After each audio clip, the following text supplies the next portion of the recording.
Friends, today we'll go for the last class of unit 4, 12th class. Okay, so one more slide, one more class may be there, last final touch. So the here almost it completes 4th unit. So last concept we'll learn regarding the superconductivity. So what is this superconductivity? Is nothing but zero resistance. Okay, zero electrical resistance. There will be no resistance for the flow of the electricity, okay, at certain temperature. So that is called superconductance. That means total there will be expulsion of magnetic field. So that condition we call it as a at below critical temperature, one temperature. So at one temperature you can see that there is no resistance, zero resistance for the movement of the electrical current, and that temperature we call it as a at that we process we call it as a superconductions. Okay, superconductivity. Super means what? There should be no resistance. Now it was first discovered by H. Kamerlingh Onnes in 1911. So he was the first founder of this, based on mercury. So he was studying on the mercury. So he found that at one temperature mercury was having zero resistance for the electrical conduction on 8th April in Leiden. So this was how they are made up of alloys. Okay, super like type 2. So they, based on this magnetic flux they are classified type 1 and type 2, like niobium, titanium, then in this way. So this is a type 2 type of superconductors. So they are made up of usually the combination like alloys.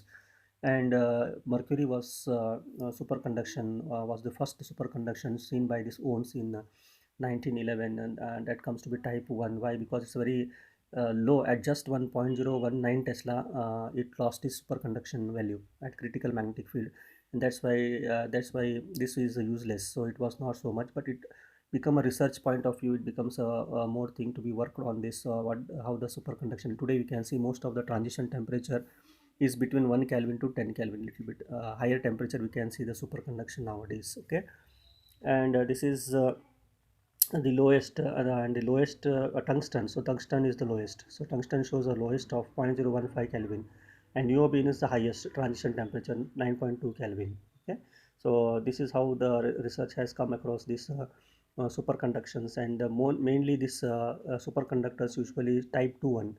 Okay, so which is mostly used. They are used in the trains. Okay, in train and MRI, magnetic resonance imaging, and then NMR, then fusion reactors they are used.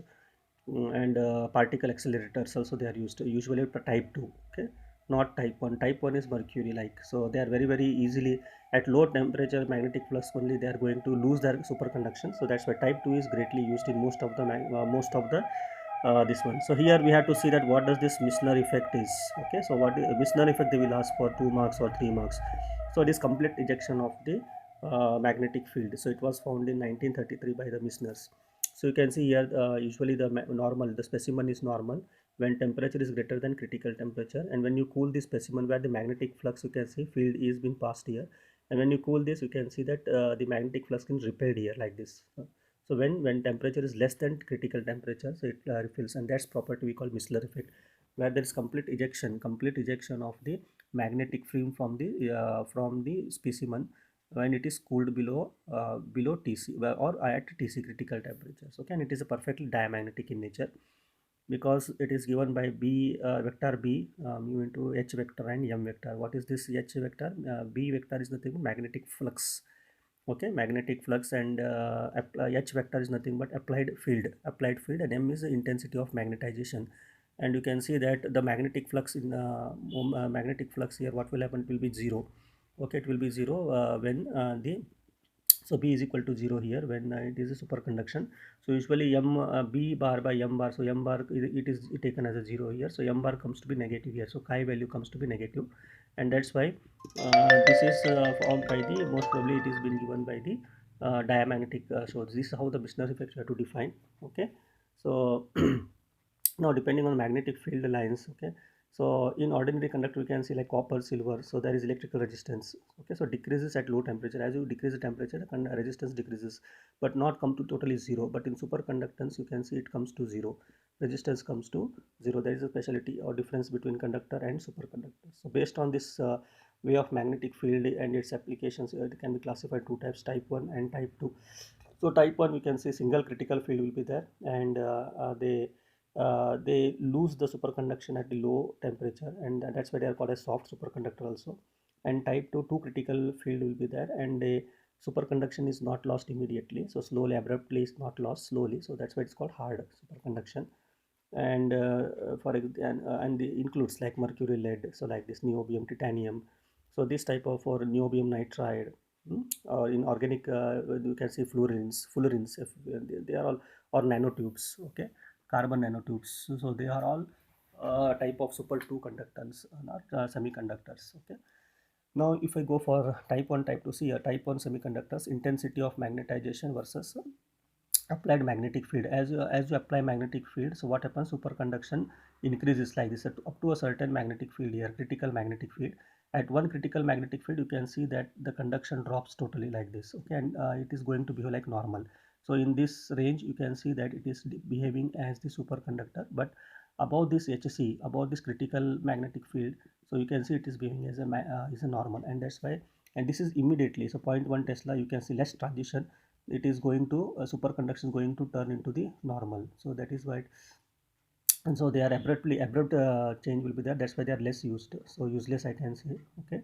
So no perfect, and they are acting as a perfect diamagnetic in nature, and they follow strictly Migner's effect. Migner's effect is they are going to follow strictly, and it's not so much useful here, so they are not used useful here, because at low temperature, at one just 0.1 Tesla, you can see that it lost the superconductions. But in type 2 superconductivity, you can see here, so it shows very so this is HC1 at first critical field, you can see there is no abrupt decrease like type 1 here, so like this.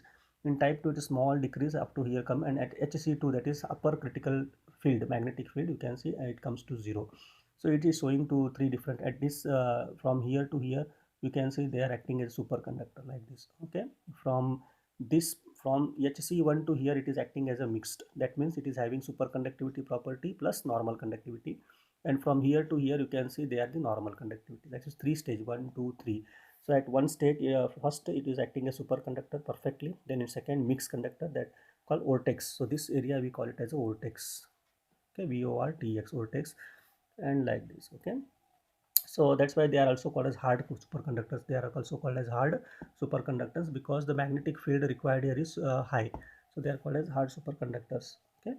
And here they don't obey Missner's effect, so type 2 superconductors, they don't obey the Missner's effect, and they are also shown by the diamagnetization, diamagnetic this one, and their application is more here, and the high field magnets are used, they are used in the high field magnets like MRIs and all, as I said before. So like this, so this is how we can type 1 and type 2 superconductors has been classified. So we have to give this graph properly and explain this, all these points what have been. Missner effect is very much important, as I explained here. This is introductory definition part, and this is how, so this is how the superconduction part in this unit 4 will be is covered here. And last a little bit is that will be conclusion part of the unit 4. So next slide will be the final slide that completes your 100% chapter based on the inorganic chemistry. Thank you.